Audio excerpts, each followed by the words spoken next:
Hi, I'm Chris Johnston from Work Visa Lawyers. Welcome to our Work Visa Lawyers immigration videos. If you would like us to help you, please hit subscribe and the bell to get notified of our latest news videos.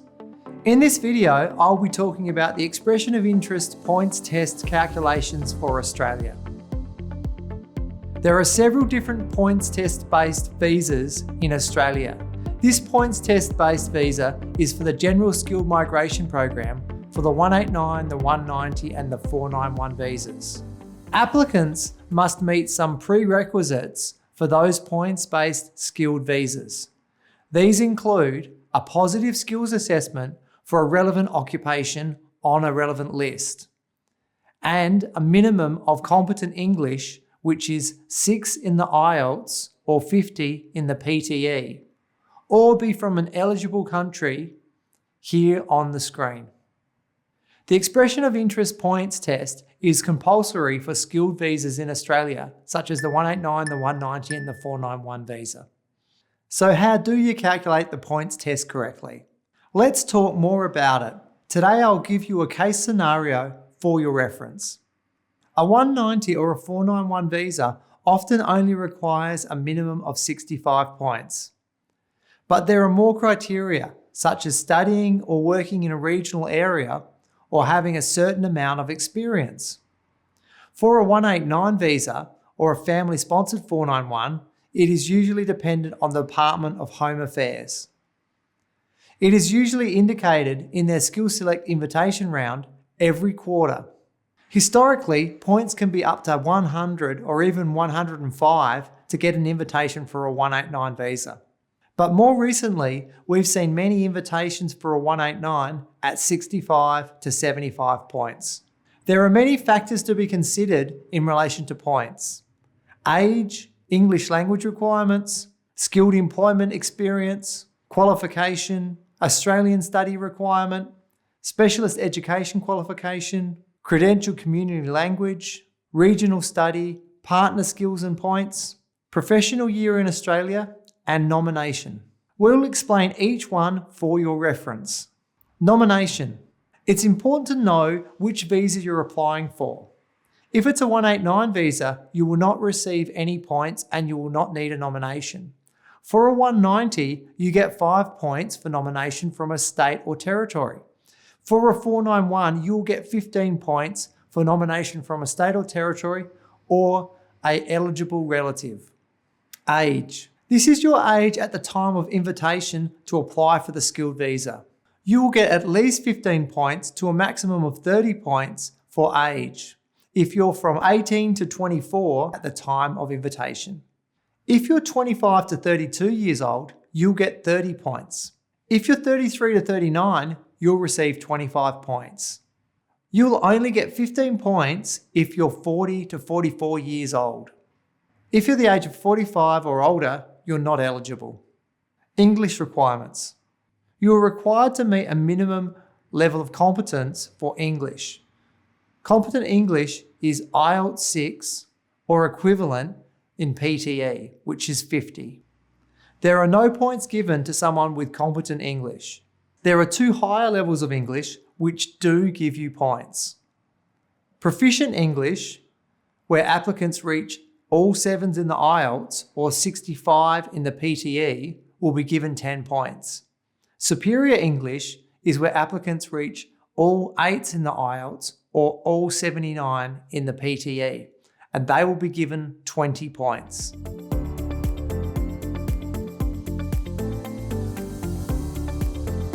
Onshore and offshore experience can give applicants more points in the skilled visa program. For the employment to be counted, it must be at least 20 hours per week and be for remuneration.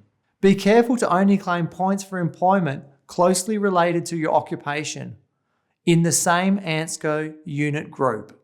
The employment must be after qualification to be counted for points. The maximum points that can be awarded for overseas and Australian work experience combined is 20 points. For overseas work experience, you can start earning a minimum of 5 points with more than 3 years of experience in the last 10 years. The maximum points that can be collected for overseas experience is 15 points for 8 or more years experience in the last 10. In terms of Australian experience, 5 points will be given for at least 1 year of work experience in the last 10 years. Qualification. This can be completed in Australia or in any recognised standard institution overseas. For a diploma or trade level qualification, you can get 10 points. A bachelor degree will give you 15 points, and a doctorate degree will give you 20 points. You can get an extra 5 points for Australian study. This is if you have an Australian degree, diploma, advanced diploma or trade qualification that's at least 2 years of full-time study and it's taught in English. Specialist education qualification. An additional 10 points will be given if you've completed a PhD degree or a Masters of Research in an Australian institution with a STEM major. STEM majors include science, technology, engineering, mathematics, and ICT. If you complete 2 years full-time study in regional Australia, you will be awarded 5 points. Accredited community language. You can get 5 points if you've got a NAATI approved accredited qualification. Partner points, qualification and English. If you are single, you will get 10 points. It is more difficult if you need to get partner points. If your partner has competent English and a positive skills assessment on the same list as you will be given 10 points. The same points will be given if you've got an Australian citizen or permanent resident partner. If your partner has competent English but does not have a relevant skills assessment, then they'll be able to give you 5 points. In any other circumstance, you will not be given any partner points for the skilled migration program. You may be eligible for 5 points for a professional year if the program is recognised. This could include a program conducted in Australia and the program is in relation to your nominated occupation for at least 12 months in the 48 months immediately prior to applying. Professional year programs include the following: accounting, IT, and engineering. So we've gone through the basic points. Now let's look at a case scenario. Ben is turning 25 on the 20th of September 2022. He is holding a bachelor's degree in marketing, 3 years full-time course, from a University of South Australia. Ben has never worked outside of Australia in marketing, but has 2 years in Australia as a marketing specialist. He has not completed any credentialed language test or professional year. He has a partner who's got proficient English and a positive skills assessment in ICT support engineer. Ben also has a proficient English language test result.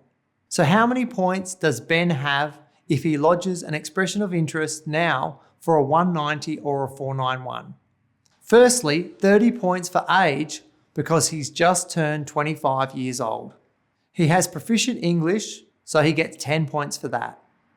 He's completed a bachelor's degree in South Australia, so that would be 15 points for the bachelor degree and 5 points for Australian study and 5 points for studying in a regional area. The skilled employment factor gives Ben another 5 points. His partner will further boost his points to a total of 10 points. Nomination for a 190 would give him 5 points, while nomination for a 491 would give him 15 points. In total, Ben will be able to claim 85 points for a 190 or 95 points for a 491. So that's the end of today's video about the points test calculations. Our lawyers and migration agents at Work Visa Lawyers are able to help you to choose the appropriate occupation and to calculate your points. Work Visa Lawyers is proud to be a multilingual company with lawyers and agents who can speak Mandarin, Vietnamese, Punjabi, Portuguese, and Tagalog. I hope you enjoyed this video. As usual, YouTube prefers videos with more likes. Please like and subscribe to spread the word about our videos. Thanks for watching.